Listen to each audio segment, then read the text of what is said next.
إن الله يحب التوابين ويحب المتطهرين. അല്ലാഹു പശ്ചാത്തപിക്കുന്നവരെയും ശുദ്ധിയുള്ളവരെയും ഇഷ്ടപ്പെടുന്നു. അല്ലാഹുവിൻ്റെ വലിയ അനുഗ്രഹമാണ് ഓരോ ആരാധനകളിലും ആത്മീയമായും പാരത്രികമായും ധാരാളം നന്മകൾ വച്ചതിനോടൊപ്പം ഭൗതികമായും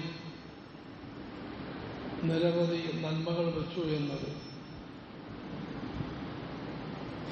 ഇത് ഏറ്റവും കൂടുതൽ പ്രകടമാകുന്ന ഒന്നാണ് വൃത്തിയും ശുദ്ധിയും.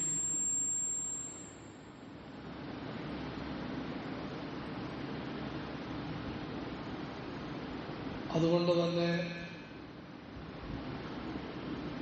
ഇസ്ലാമിക കർമ്മശാസ്ത്രത്തിൻ്റെ എല്ലാ ഗ്രന്ഥങ്ങളും ആരംഭിച്ചിരിക്കുന്നത്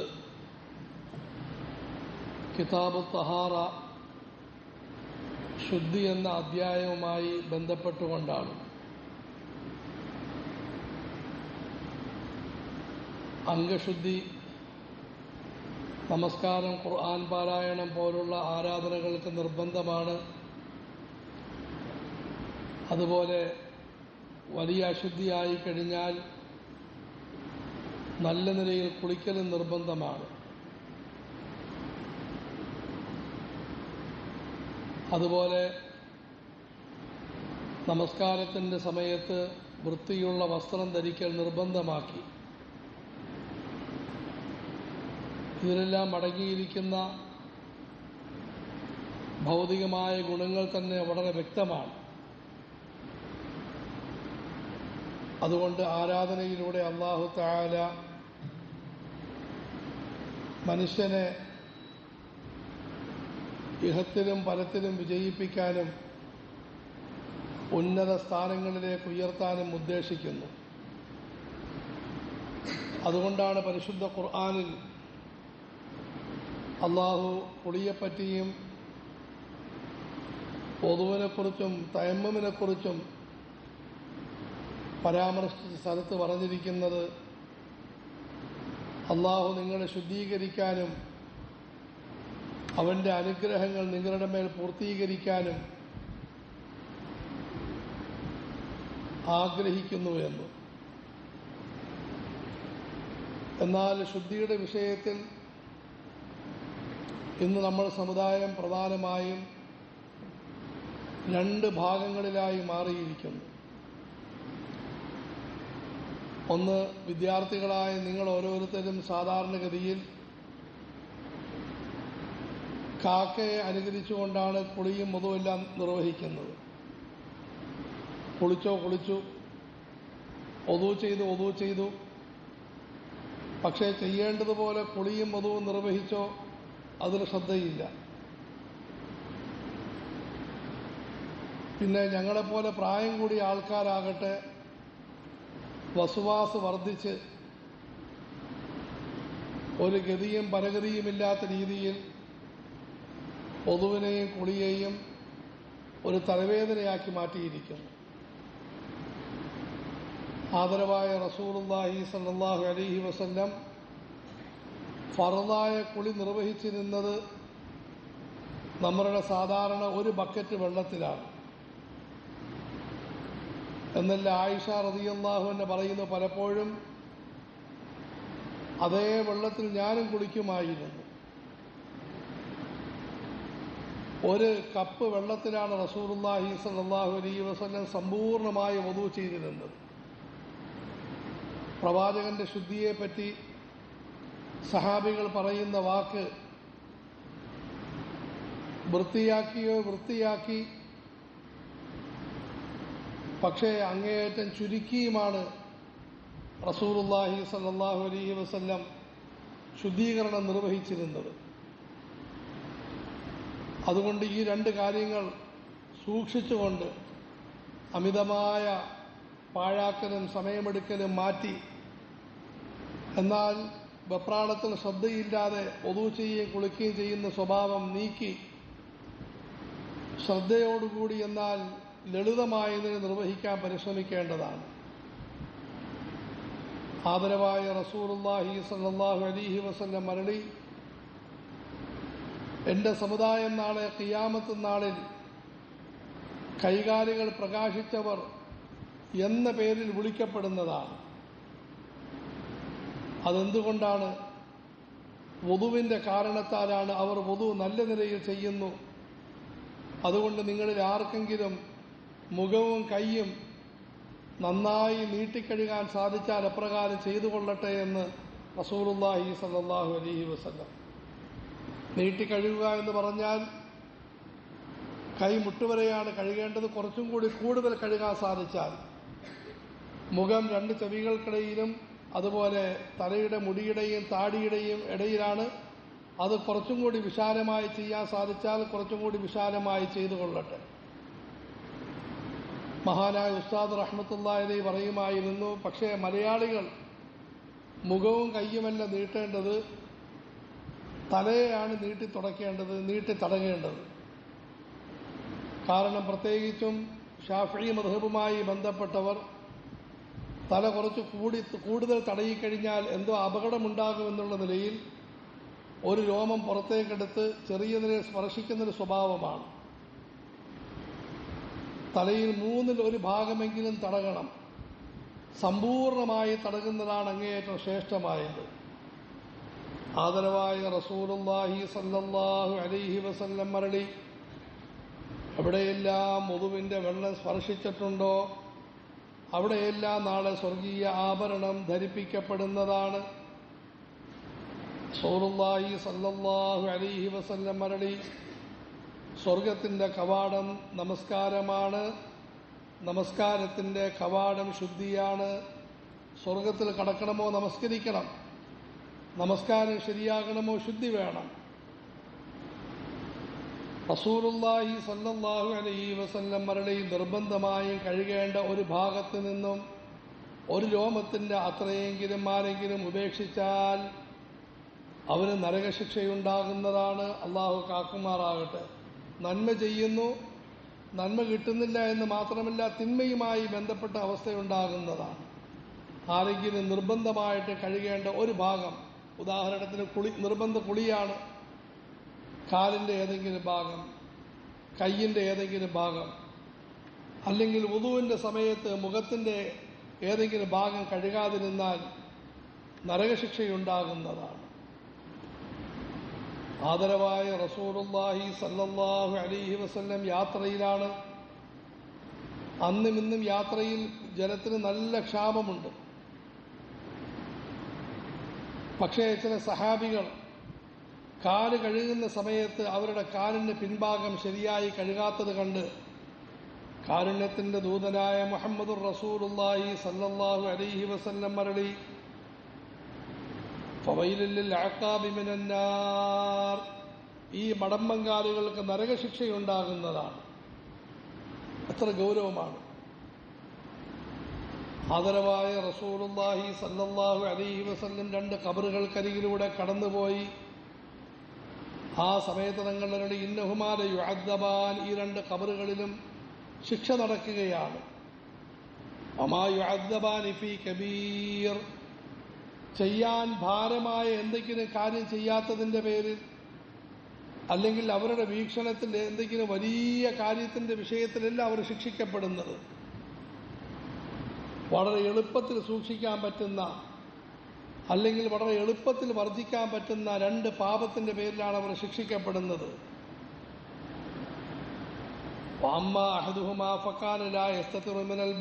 ഒരാൾ മൂത്രമൊഴിക്കുന്ന സമയത്ത് മറ സ്വീകരിച്ചിരുന്നില്ല. 2 അർത്ഥം ഉലമാക്കൾ പറയുന്നു. ഒന്ന്, മറ സ്വീകരിക്കത്തില്ല.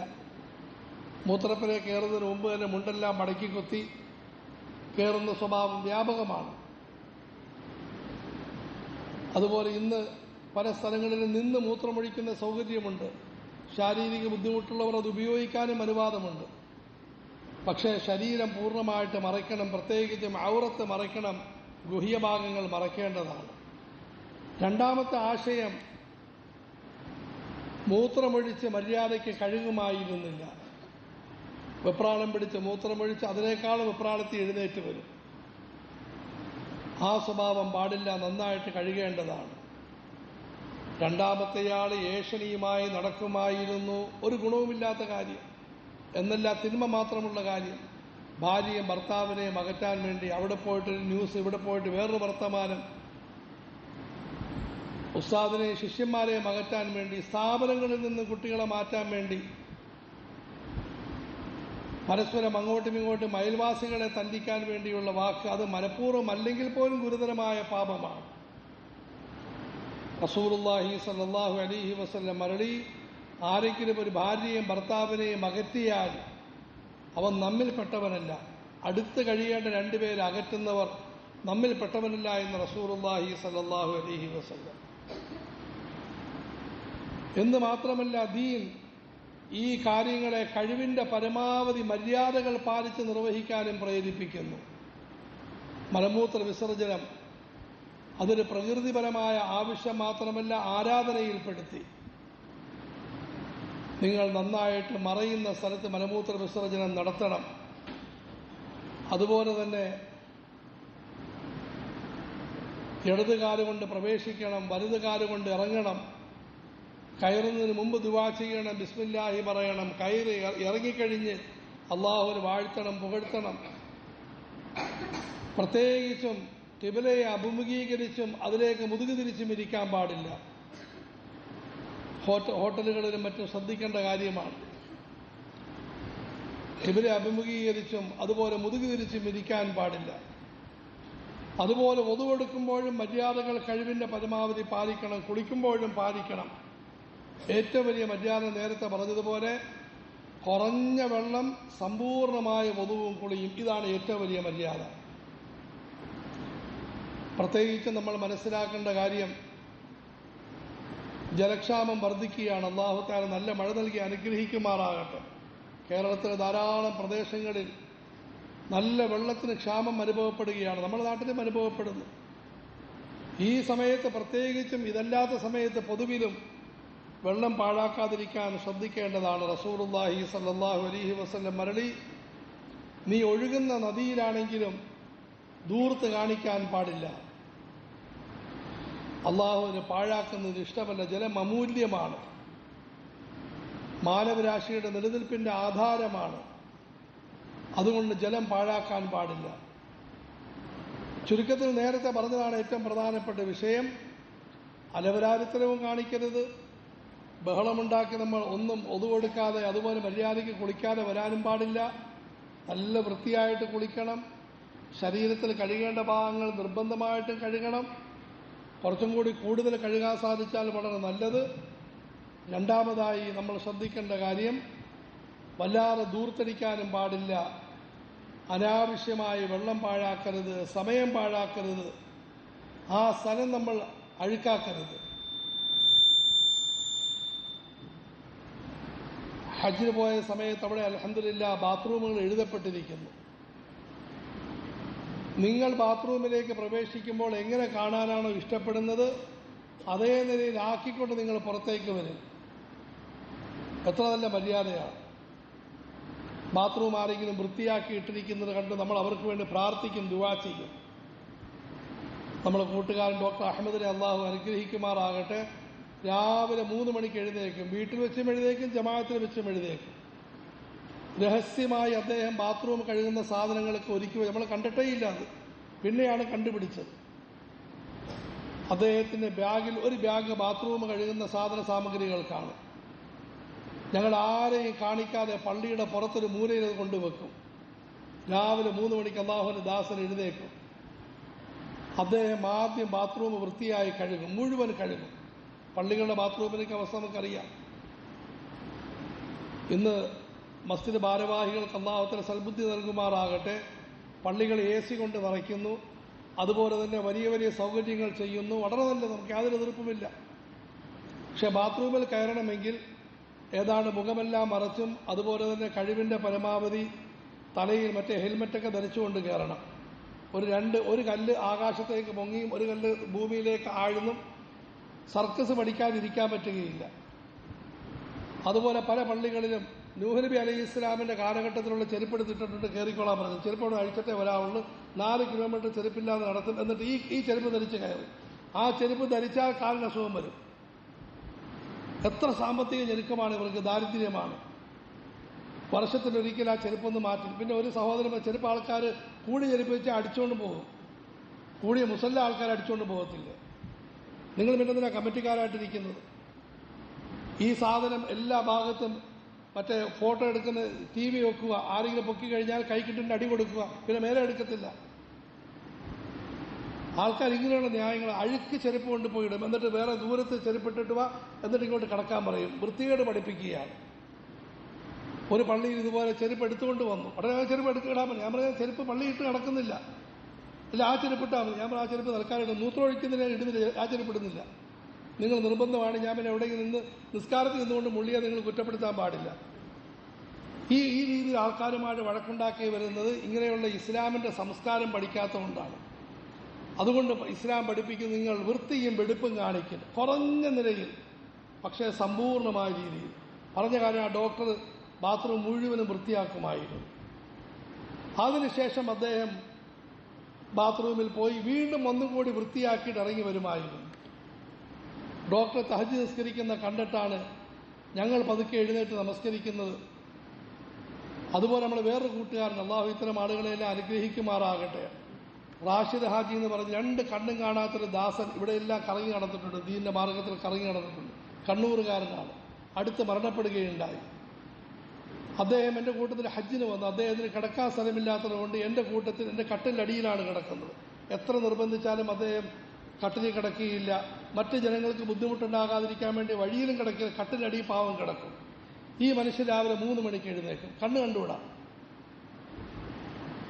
അദ്ദേഹം എന്നിട്ട് ബാത്റൂമിൽ കയറും, ബാത്റൂം മുഴുവനും വൃത്തിയാക്കി ഇറങ്ങും, എന്നിട്ട് നീട്ടി നമസ്കരിക്കും. അദ്ദേഹത്തിൻ്റെ നമസ്കാരം കൊണ്ട് നാണിച്ചാണ് ഞങ്ങൾ ഉറക്കത്തിൽ എഴുന്നേൽക്കുന്നത്. അതുകൊണ്ട് സഹോദരങ്ങൾ, നമ്മൾ വൃത്തി സൂക്ഷിക്കണം. കുറഞ്ഞ വെള്ളം, കുറഞ്ഞ സമയം, പക്ഷേ സമ്പൂർണമായ വൃത്തി. അല്ലാഹു തആല പരിശുദ്ധ ഖുർആനിൽ സഹാബാക്കളെ വാഴ്ത്തിക്കൊണ്ട് പറയുന്നു, ഫീഹി റിജാലുൻ യുഹിബ്ബൂന അൻ യതതഹറു വല്ലാഹു യുഹിബ്ബുൽ മുത്തഹിരീൻ. ഖുബായിൽ വൃത്തിയെ ഇഷ്ടപ്പെടുന്ന ഒരു കൂട്ടം നല്ല ആളുകളുണ്ട്. അവർ അല്ലാഹു തആല വൃത്തിയുള്ളവരെ ഇഷ്ടപ്പെടുന്നു. അല്ലാഹു നമുക്ക് ഈ കാര്യങ്ങൾ പാലിക്കാനും ശുദ്ധിയോടെ ജീവിക്കാനും അവസാനം അല്ലാഹു നമുക്ക് തൗഫീഖ് നൽകുമാറാകട്ടെ. ശുദ്ധിയുള്ള നിലയിൽ മരണപ്പെടാനും അല്ലാഹു തൗഫീഖ് നൽകുമാറാകട്ടെ. ഹജ്ജുമായി ബന്ധപ്പെട്ട മര്യാദയാണെങ്കിലും ജീവിതത്തിൽ പാലിക്കാൻ മര്യാദയാണ്. എപ്പോഴും നമ്മൾ വുദുവിനെ നിലനിർത്താൻ വേണ്ടി പരിശ്രമിക്കും. എല്ലാ സമയത്തും വുദുവിനെ നിലനിർത്തി നിരന്തരം വുദുവുമായി ബന്ധപ്പെട്ട് ജീവിക്കും. ഇവിടെയും ഇംഗ്ലീഷ് പഠനം നടത്തിയ ഡോക്ടർ ഇഖ്ബാൽ പറയുന്നു, എൻ്റെ പോക്കറ്റിൽ എപ്പോഴും പരിശുദ്ധ ഖുർആനുണ്ട്. ഉമ്മയുടെ കയ്യിലും എപ്പോഴും ഖുർആനുണ്ടായിരുന്നു, എൻ്റെ പോക്കറ്റിലും എപ്പോഴും ഖുർആനുണ്ട്. ഈ ഖുർആൻ നെഞ്ചിലായിരിക്കവേ മരണപ്പെടാൻ ഞാൻ ആഗ്രഹിക്കുന്നു. അതിനർത്ഥം എന്താണ്? അദ്ദേഹം ഒതുവോടുകൂടിയാണ് കഴിയുന്നത്. ചരിത്രത്തിൽ പറയുന്നത് അദ്ദേഹത്തിൻ്റെ മരണത്തിൻ്റെ സമയത്തും അദ്ദേഹം നെഞ്ചിൻ്റെ ഭാഗത്ത് കൈവച്ച് മുസഹഫിനെ സ്പർശിച്ചുകൊണ്ടാണ് മരണപ്പെട്ടത്. അള്ളാഹു നമുക്ക് നിരന്തരം ഒതുവിലായി കഴിയാൻ തൗഫീഖ് നൽകുമാറാകട്ടെ. ഈ പറയപ്പെട്ടതുപോലെ ഒതുവിൻ്റെ മര്യാദകൾ പാലിക്കാൻ, കുളിയുടെ മര്യാദകൾ പാലിക്കാൻ അള്ളാഹു നാം എല്ലാവരെയും തുണയ്ക്കുമാറാകട്ടെ. വആഖിറു അൽഹംദുലില്ലാഹി റബ്ബിൽ ആലമീൻ. അസ്സലാമു അലൈക്കും വറഹ്മത്തുള്ളാഹി. അസ്സലാമു അലൈക്കും വറഹ്മത്തുള്ളാഹി.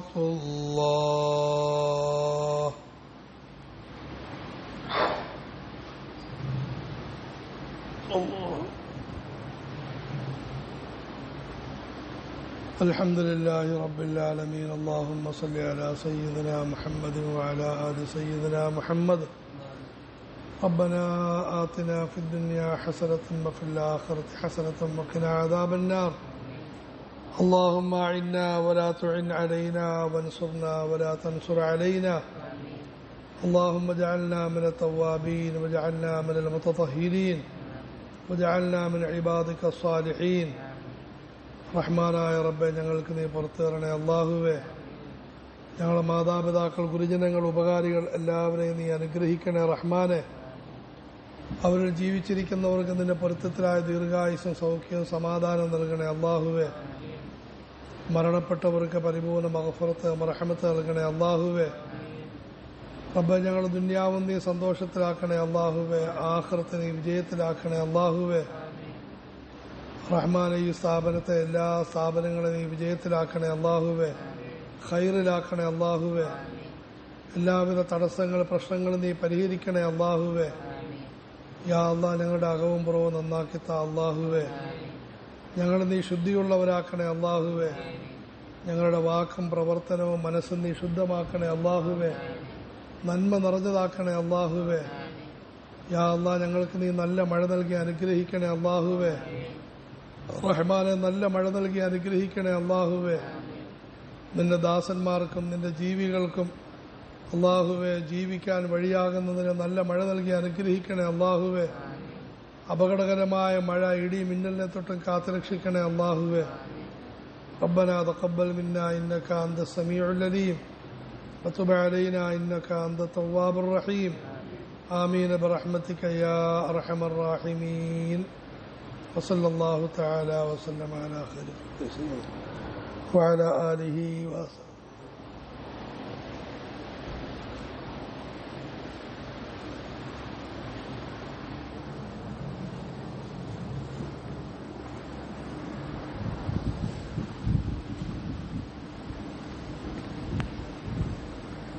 ഇത് പറയാറുണ്ടോ? ഇത് പറയാറുണ്ടോ?